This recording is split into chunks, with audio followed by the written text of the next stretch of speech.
Bienvenue sur notre chaîne. Abonnez-vous et cliquez sur la cloche pour ne pas manquer les prochaines vidéos.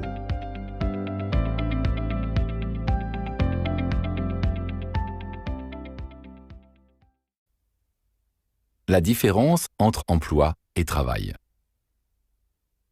Savez-vous quelle est la différence entre un emploi et un travail? Nous a un jour demandé mon père riche. Perplexe, je lui ai posé cette question. N'est-ce pas la même chose? Un emploi n'est-il pas un travail? Mon père riche a secoué la tête et a dit « Si tu veux réussir dans la vie, tu dois connaître cette différence. » La belle affaire, s'est exclamé Mike, alors que nous haussions tous deux les épaules en attendant l'inévitable leçon qui allait suivre. « Qu'est-ce que ton père te répète sans cesse à propos du travail ?» m'a demandé mon père riche. Après avoir réfléchi un moment, j'ai répondu « Il me dit d'aller à l'école et de travailler dur afin d'être en mesure de trouver un bon emploi. » Dit-il « Fais tes devoirs si tu veux trouver un emploi ?» Oui, ai-je répondu. Il dit des choses comme ça. Donc, quelle est la différence entre un emploi et un travail? Nous a à nouveau demandé mon père riche. Je ne sais pas, ai-je répondu. Pour moi, c'est du pareil au même. Oh, je comprends ce que tu veux dire, a dit Mike. On nous paie pour occuper un emploi, mais on ne reçoit pas de salaire pour un travail, comme nos devoirs. Le travail est ce qui nous prépare à occuper un emploi. Mon père riche a hoché la tête. C'est ça. Voilà la différence entre un travail et un emploi. L'emploi génère un salaire, mais pas le travail.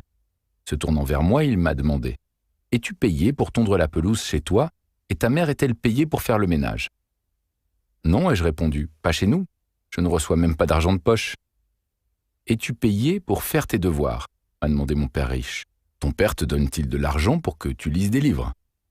Non, ai-je répondu d'un ton quelque peu sarcastique. Es-tu en train de me dire que mes devoirs me préparent à occuper un emploi? Exactement, a répondu mon père riche en souriant. Plus on fait de devoirs, plus le salaire associé à notre emploi sera élevé. Les gens qui ne font pas leurs devoirs gagnent moins d'argent qu'ils soient employés ou entrepreneurs. Après un long moment de réflexion, j'ai finalement dit « Donc si je ne fais pas mes devoirs, je ne trouverai pas un emploi bien rémunéré, c'est vrai ?» Oui, c'est vrai, a dit mon père riche. Si tu ne fais pas tes devoirs, tu ne deviendras certainement pas médecin, comptable ou avocat. Et en tant qu'employé, il est difficile d'obtenir des promotions et des augmentations de salaire si l'on n'a pas de compétences particulières ou un diplôme universitaire. Et si nous voulons devenir entrepreneurs, il faut que nous fassions un autre type de devoir? Ai-je demandé. Mon père riche a hoché la tête et a dit « De nombreux entrepreneurs quittent leur emploi sans faire leurs devoirs. C'est pour cette raison qu'autant de petites entreprises font faillite ou sont en difficulté. Donc tu nous fais faire nos devoirs afin que nous devenions des entrepreneurs. » Exactement, a dit mon père riche. Et c'est pour cette raison que je ne vous paie pas. Vous faites vos devoirs en travaillant pour moi, gratuitement. De nombreux employés ne comprennent pas le concept du travail non rémunéré. Ils s'attendent à être payés pour tout ce qu'ils font. C'est pour cette raison qu'ils échouent. Ils continuent à penser comme des employés. Ils veulent un chèque de paie régulier. Beaucoup de travail, mais pas d'emploi. Dans un grand nombre de quartiers pauvres de la ville, il y a beaucoup de travail, mais très peu d'emplois, a poursuivi mon père riche. Réfléchissant pendant un moment, j'ai finalement répété ce qu'il venait de dire. Il y a beaucoup de travail, mais pas d'emploi. Je trouvais ces paroles déroutantes et j'avais besoin d'y penser un peu. Pourquoi? A demandé Mike. Eh bien, c'est en partie parce que l'école nous forme à chercher des emplois. S'il n'y a pas d'emploi, les gens se retrouvent sans travail, même s'il y a beaucoup de travail à faire. Lorsqu'une usine ferme ses portes ou déménage outre-mer, elle laisse généralement derrière elle un grand nombre de chômeurs. Mon père riche a poursuivi ses explications en disant « Les employés constatent qu'il n'y a pas d'emploi et donc ils ne font rien. » De son côté, l'entrepreneur voit de nombreuses occasions. L'entrepreneur sait que des emplois seront créés si le travail est fait. Ces chômeurs doivent donc recevoir une nouvelle formation. Ils doivent faire leurs devoirs, ai-je ajouté. C'est ce travail-là qui doit être accompli. C'est une partie du travail, a dit mon père riche. Écoute, ce que je veux que tu comprennes, c'est que trop de gens confondent travail et emploi. Trop de gens s'attendent à recevoir une formation gratuite en milieu de travail. Et quand ils ont un emploi, les employés s'attendent à ce que leur employeur leur offre cette formation et leur verse un salaire en même temps. Ils veulent que l'entreprise défraie les coûts de leur éducation? Ai-je demandé. Étant adolescent et n'ayant jamais travaillé pour une grande entreprise, cette idée d'être payé pour apprendre me paraissait bien étrange. De nombreuses personnes s'attendent également à ce que le gouvernement leur offre une formation gratuite en milieu de travail, a ajouté mon père riche. Et c'est pour cette raison que ces gens sont pauvres, a dit Mike. Chers auditeurs, n'oubliez pas de vous abonner à la chaîne pour ne pas manquer les nouvelles vidéos.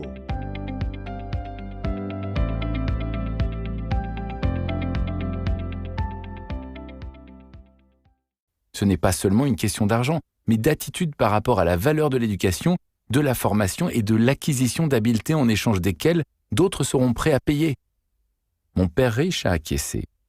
J'ai vu des employés participer à des programmes de formation en gardant toujours un œil sur leur montre. À la fin du cours, ils bondissaient de leur chaise et quittaient la salle même si l'instructeur n'avait pas terminé la leçon. Et j'ai vu des employés qui restaient dehors à fumer et à bavarder, ou qui allaient prendre un verre dans un bar au lieu d'assister au cours, alors que leur employeur les payait pour ça.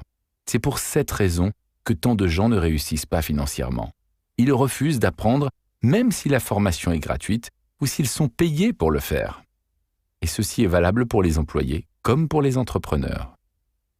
Étant donné que j'étais issu d'une famille de professeurs payés par l'État qui croyaient en l'éducation gratuite, j'ai demandé « Pourrais-tu nous en dire un peu plus sur cette relation entre le travail et les emplois ?»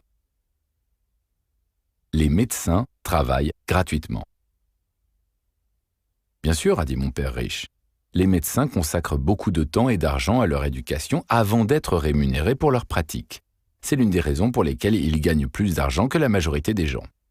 Les médecins font leurs devoirs avant de toucher un salaire, a ajouté Mike. Les athlètes professionnels travaillent gratuitement. C'est exact, a dit mon père riche. Il y a aussi les grands athlètes qui gagnent beaucoup d'argent, et je n'en connais aucun qui a touché un salaire pendant qu'il s'entraînait à exceller dans son sport. La majorité des athlètes professionnels ont commencé jeunes et se sont entraînés plus longtemps et plus fort que l'athlète moyen. La majorité des athlètes professionnels se sont entraînés pendant des années. Plusieurs ont payé pour des leçons et ils ont consacré beaucoup de temps à cette préparation, bien avant de toucher un salaire. Ils ont dû faire leurs devoirs avant d'obtenir un emploi dans les ligues majeures. C'est pour cette raison que tu ne nous paies pas, ai-je dit doucement. Nous travaillons pour toi gratuitement. Mon père riche a souri. Même les Beatles ont travaillé gratuitement avant de devenir riches et célèbres. Tout comme les médecins et les athlètes professionnels, ils ont payé leur dû. Ils ont fait leur devoir. Ils n'ont pas demandé un contrat de disque garanti, un chèque de paie régulier ou une assurance médicale avant de commencer à répéter leurs chansons. J'ai acheté plusieurs de leurs disques, a dit Mike. Je les ai aidés à devenir riches. Ils se sont enrichis eux-mêmes, a dit mon père riche en souriant. Faire ses devoirs n'a pas uniquement trait à l'argent. Cela s'applique également à la santé. Beaucoup de gens sont malades parce qu'ils ne font pas d'exercice. Ils ne bougent pas, ai-je dit, et leur état de santé est pauvre. Te rends-tu compte que tu as utilisé le mot « pauvre » a demandé mon père riche. Ces gens sont pauvres financièrement et physiquement. Les gens qui sont paresseux et qui n'ont pas de discipline personnelle sont souvent ceux dont l'état de santé est le plus chancelant et qui se trouvent dans la situation financière la plus précaire. Nous devons donc faire nos devoirs si nous voulons devenir entrepreneurs, ai-je résumé. C'est pour cette raison que vous avez tous les deux travaillé pour moi gratuitement pendant toutes ces années. Vous avez fait vos devoirs afin de devenir entrepreneurs. Si je vous avais formé pour que vous deveniez des employés, je vous aurais versé un salaire horaire. C'est donc pour ça que mon père, un professeur payé par le gouvernement, se met en colère lorsque tu me fais travailler sans me payer, ai-je ajouté. Hochant la tête, mon père riche a dit avec un petit rire. Ton père pense comme un employé. C'est pour cette raison qu'il croit que je devrais vous payer. Il ne comprend pas que l'on peut travailler gratuitement. Il ne comprend pas que vous recevez ainsi une éducation qui n'a pas de prix. Ce n'est tout simplement pas le type d'éducation qu'il valorise. L'éducation dont un employé a besoin est différente de l'éducation dont a besoin l'entrepreneur. C'est pour ça qu'il croit que tu nous exploites, ai-je ajouté. Je sais, a dit mon père riche en souriant. Voyez-vous, dans plusieurs années, vous serez beaucoup plus riche grâce à ce que je vous ai enseigné. Ce que vous apprenez maintenant vaut beaucoup plus qu'un petit chèque de paie. Avant de quitter votre emploi.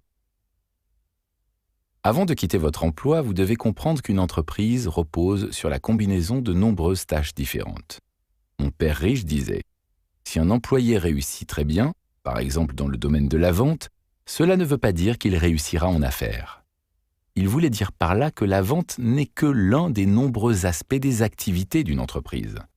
Et si une entreprise éprouve des difficultés, c'est sans doute parce que un ou plusieurs emplois sont inexistants ou mal comblés. Il disait « Un entrepreneur peut travailler dur, mais il ne pourra jamais effectuer plus d'une tâche à la fois. » C'est pour cette raison qu'autant de propriétaires de petites entreprises s'essoufflent ou finissent par succomber à l'épuisement. Ils travaillent peut-être dur, mais ils ne remplissent pas toutes les fonctions requises.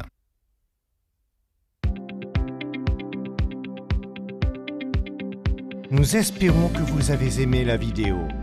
Vous pouvez écouter la version intégrale du livre en suivant le lien dans la description.